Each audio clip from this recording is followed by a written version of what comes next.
Multiply 6.34 by 3.4 using long multiplication. For now, ignore the decimal points. Start with the rightmost digit of the bottom factor, 4. 4 times 4 is 16. Put 6 in this column and carry 1. 4 times 3 plus the carried 1 is 13. Put 3 in this column and carry 1.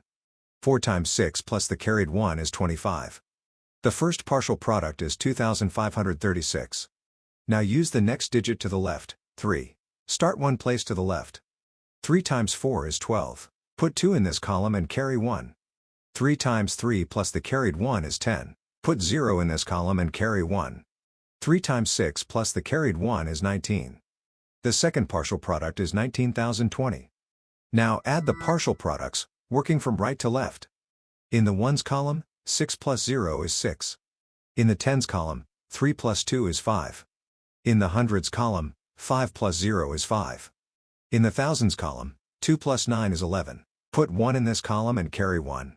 In the 10,000s column, 1 plus the carried 1 is 2. The product of the whole numbers is 21,556. Count the highlighted digits after each decimal point. The factors have 3 decimal places altogether, so the product needs 3 decimal places. Place the decimal point 3 places from the right. 21,556 becomes 21.556. So 6.34 times 3.4 is 21.556.